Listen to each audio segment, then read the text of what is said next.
Helga's Bay, Bimming Merry Magna, Binster, Binge, Great Binge and Lesser Binge.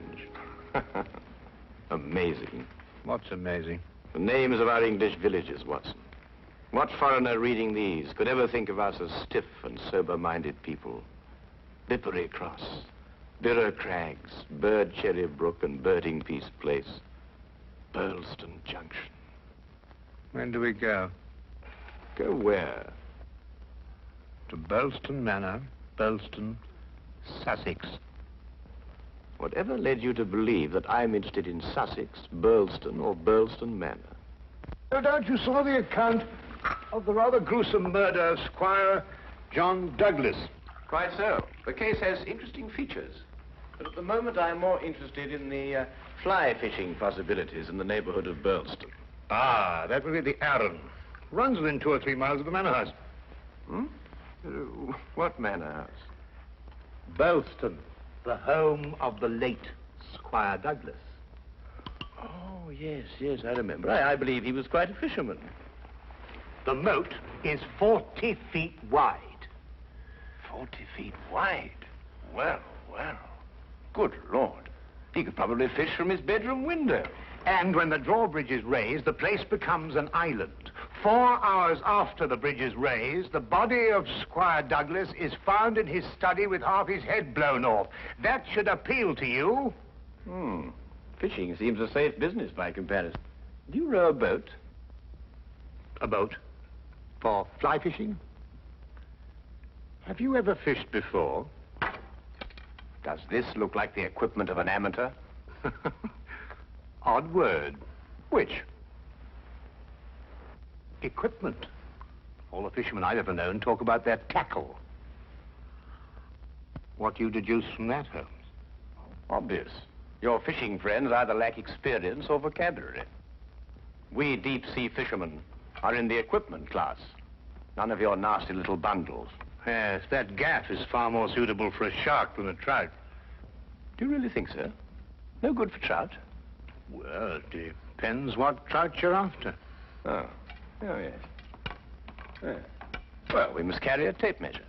A tape measure? What on earth for? To measure our catch, of course. To measure our catch and throw back the little ones. A good rule in life, Watson. Always remember to throw back the little ones. You think our prey will count as a big one or a little one? Well, hardly as big as Squire Douglas, lying dead in his castle, surrounded by his moat. Holmes, you've been analyzing this case. Well, you know, I haven't got enough data yet for analysis, really. Do you think it could be an accident? What, with a sawn-off shotgun? And the triggers of both barrels wired together? Murder, eh? Yes, possibly. What do you mean by possibly? Don't sit there, man. That may be opportunity knocking. Oh.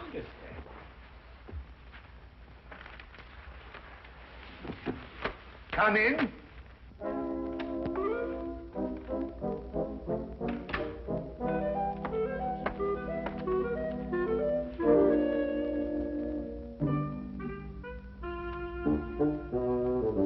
Mr. Sherlock Holmes? The fisherman. Hold on! Oh, come on! Blimey! No, In there, boy. It's only a little one. Would you like it, Watson?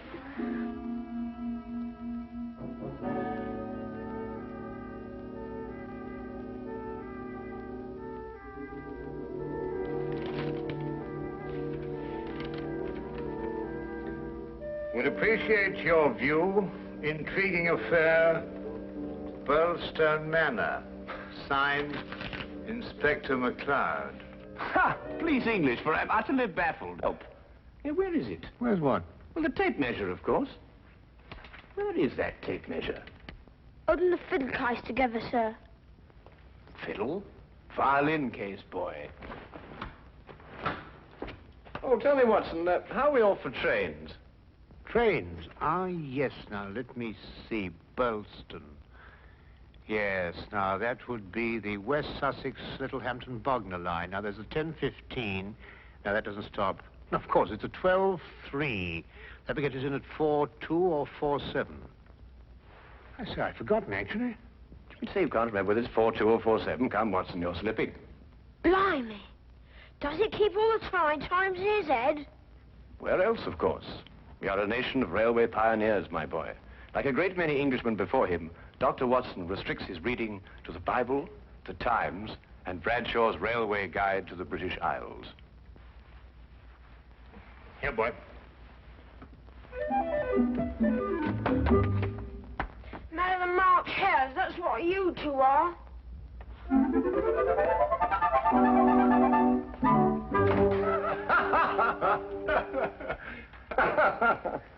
I say, Watson, have you seen my weekend bag anywhere? I suspect it's under the stairs. Mrs. Hudson got very tired of seeing it lying about. Oh, good. Well, that means it hasn't been unpacked anyway. I assume not. Excellent. And everything is ready. Oh, be a good fellow, would you, and dig out that bag and put it in the cab along with that tackle. Why? Aren't you going to be here? I have a little reading to do. Pick me up at the British Museum Library, say half an hour before the train leaves. Now, look here, Holmes. This is no time to go reading. You'll miss the train. I cannot vouch for the punctuality of Dr. Watson or the reliability of the company's steam engines, but I, for one, propose to be at Burlston Halt at 4:02 p.m. precisely.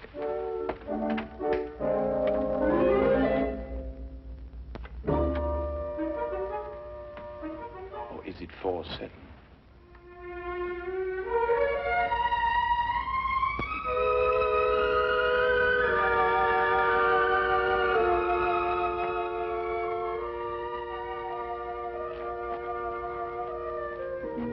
It was a nice piece of work, if I say so myself.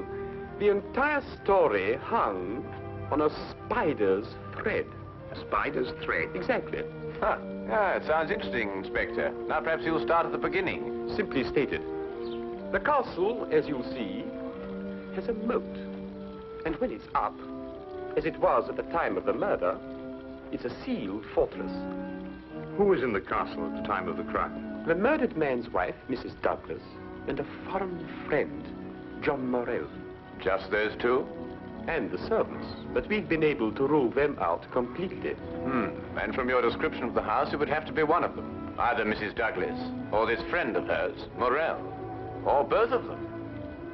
They tried to make it appear as though someone had broken into the house and then dived through the windows to swim the moat. But you disproved it. Completely. How? I'll tell you when we get there. This murder weapon.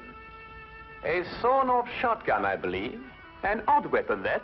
And a foreign gun, too. 3 letters on the barrel. P-E-N. Aha. A larger P with a flourish over it, followed by a smaller E and N. That's right. Ah, the Pennsylvania Small Arms Company, the famous American firm. That's perfect.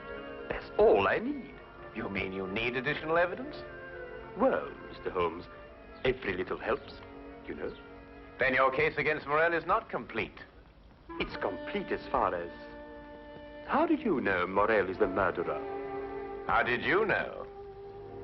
He has to be. Why? He's the only one who could be. Suppose I were to tell you that Morell is not your murderer. How do you know? Yes, Holmes. How do you know? Why didn't you arrest him? Well, he doesn't act like a murderer. Ah, he's too self-confident, eh? That's right. Seems to be daring you to arrest him. Yes. How do you know all this? Holmes, do you know this man Morell? Fascinating. Fascinating. The case has suddenly assumed the most astounding proportions and the most astonishing challenge, Watson.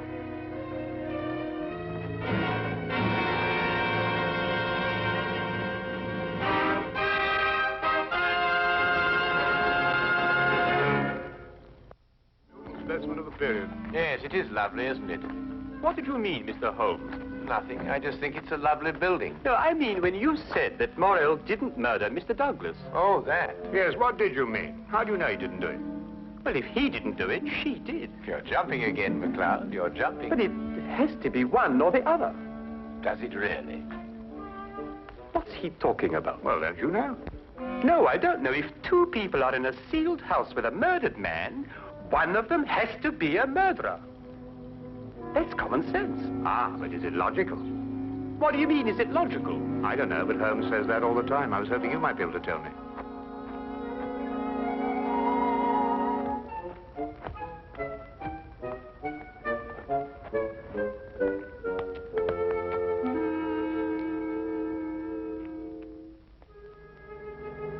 He hasn't been moved. That's just the way we found him last night. Watson? Of course, death was instantaneous. I should say so. The charge was not fired directly into the face, as the newspapers account have it. Uh-huh. I'd say the blast came from below and that the gun was almost vertical. Excellent, Watson. Excellent. May I see this shotgun, McLeod? Holmes, look at this. Good Lord. Wait, it's a brand like cattle. Well, how old would you say it was? Have you got your glass there? Yes. Thank you. It's very difficult to estimate marking like this, Holmes, but I'd say it's, well, it's over 15 years. 20. Mr. Morrell? At your service, Mr. Holmes. Dr. Watson. News travels quickly. This is a small village. You said 20 years? Yes. The same age as this. It stands for the Mesa Valley, Arizona. Gold claim number 341. That is where John and I met 20 years ago. There were 3 of us. We registered the claim, worked it, and then sold it. We divided the money in thirds and went our different ways. 2 years ago, I looked John up here and stayed on. I liked it. And the third partner? He lost his money, and I believe his mind. He came to believe that we had cheated him. And he swore to kill us 10 years ago. Why didn't he? He couldn't find us. No, we didn't have the same names at the time. Do you think your old partner could have done that? I don't know, Mr. Holmes. I am not the detective. True. True. Well, we must bear that in mind. You tried to make it appear as though another man had been here and went out through the window. Did I? He tried to build an elaborate story. A man of his size was seen passing through the village wearing a loud tweed topcoat and a wide-brimmed hat. He was heading this way. On the window ledge, there is a footprint in blood, indicating, of course, that the murderer dived through the window and swam the moat. But he didn't. How do you know? Because, Mr. Morrell, outside that window and just a few feet down is a very large and at least a month-old spider's web. Anyone jumping or diving through the window would have to pass through the web. And no one did. Well done, McLeod. Well done. A spider's web. The English police have the most amazing allies, I must say. Now that you have made your deductions, Mr. MacLeod, exactly what do they mean to me? For the moment, nothing. But I suggest you do not leave the castle grounds. And if I try to live?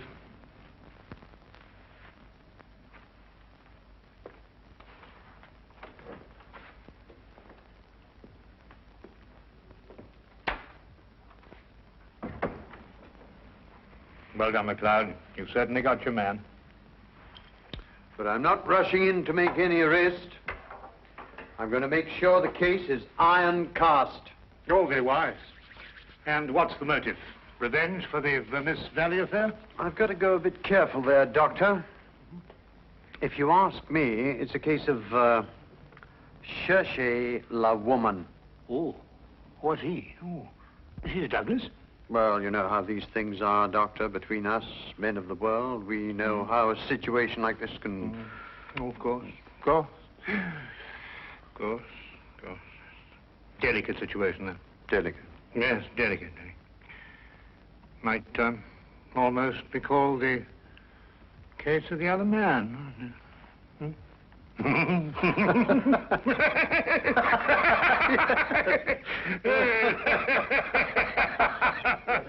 The other dumbbell. Who? Not who, what. What? That's right, what? What are you talking about? That. There's only one dumbbell. One dumbbell. That's right. Well? There's only one dumbbell, Watson. I know. That's it, over there. Yes. Where's the other one? Well, I don't know. I've only just come here. Do you know where the other one is? What difference does it make? Well, that's right, yes. What difference does it make? Maybe there is only one dumbbell. One dumbbell? But they come in twos. Perhaps he only had one. Watson, do you mean to tell me that you can stand there, surrounded by all these athletic trophies, and suggest to me that such a man would only use one dumbbell?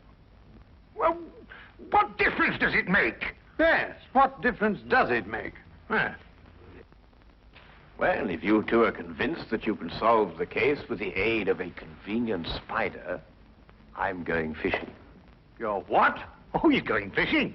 He's brought his tackle. Why? To catch fish. Then I take it you're satisfied with my analysis of the crime. Find the dumbbell. Hang the dumbbell! You can't hang him until you find him. Who? The man who took the dumbbell.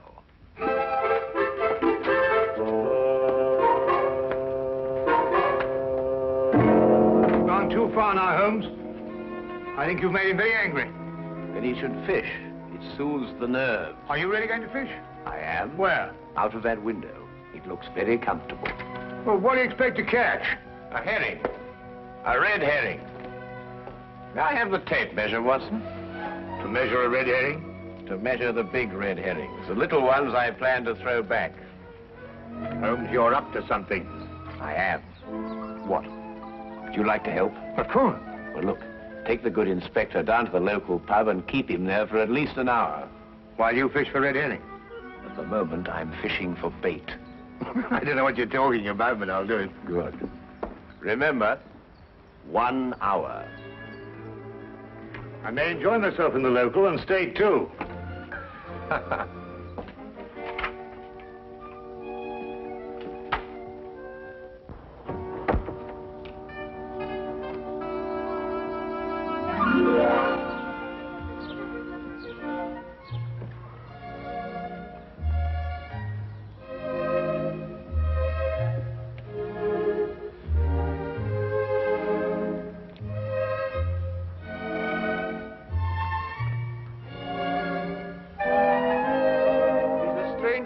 Holmes. What do you think he's been doing? There's no guessing with him. For all we know, he may really have been fishing. Perhaps we should have given him more time. He's been an hour. That's all he asked for. Yes, that's right enough. Inspector McLeod. Hello, Sergeant. Have you seen Mr. Holmes? I certainly have, sir. What's wrong? You know the staircase in that room? Huh? Mr. Holmes was sliding down them banisters. He was what? That's right, sir. Sliding down the banisters he was. Well, he was probably investigating something. Probably.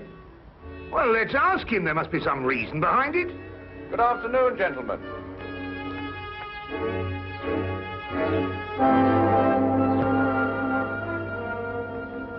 Go on. Ask him. Ask me what? Well? What have you been doing while we were away? Well, first I fished, No. and then I slid down the banisters. I told you. Why? Why not? Well, And you, Inspector McLeod, are going to drain the moat. I'm going to what? Drain the moat. Empty it right down to the bottom. I can't do that. That's a major engineering job. Don't you realize that's a real river that runs round the house? Well, in that case, don't drain the moat, but tell everyone you're going to. And then what? Then we'll all meet back here in an hour's time. and see if we can find somebody pulling something out of the moat. Exactly. What? Red herrings.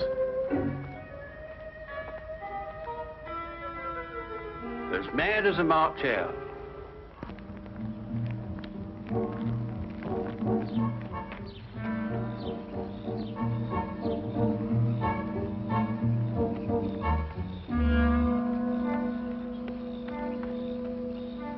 much longer? Not much. You're certain everyone believes they're going to drain the moat? I don't know who believes it, but everyone knows I said it. Do you think someone will come to the murder room? Someone has been in it for some time. How do you know? The lights are out. Because I left them on. Look. What? That's it. Let's go.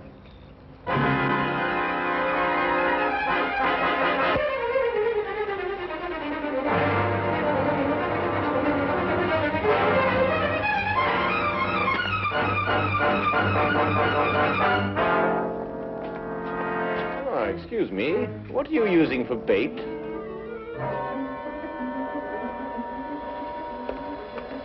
Oh, would you mind holding this?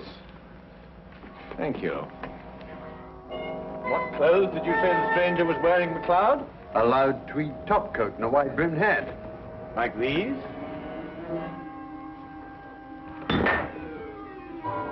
The dumbbell. Holmes, how did you know? When you're working near water, Watson, and a heavy object has disappeared, you may conclude, until you can prove otherwise, that it has been used to prevent some object from rising to the surface. All right, Morrell. You're under arrest for the murder of John Douglas. It is my duty to warn you that anything you say may be taken down and used in evidence... No, McLeod. You haven't got it at all. What? This gentleman didn't kill John Douglas because John Douglas isn't dead. He isn't what? Dead. The man whose body you discovered in here is the very man who came back to... No, you're not with me, are you, McLeod? Would you tell him, please? These clothes belong to our third partner. A man who's been searching for you for 10 years. Yes. He found us and arrived here with a shotgun. He and John struggled and the shot went off. That explains the vertical angle of the blast. In the ensuing struggle, the gun went off. I heard the report and ran down immediately. I timed it from your room. 15 seconds if you run and 10 seconds if you slide down the banisters. I ran. I thought you would. John was panic-stricken when he saw what he had done. I got the idea to change their identities. But then where is Douglas? With the aid of my tape measure, I was able to ascertain that there is a hollow space behind that wall. I imagine it conceals a passage under the moat. Yes, Mr. Holmes, it does. And John has had a 36-hour head start. We'll stop him. I told him you would. I'll issue orders for the apprehension of Mr. Douglas, and we'll talk about your part in this, sir, in the morning. You have conspired to conceal evidence. I'll still be here in the morning, Inspector.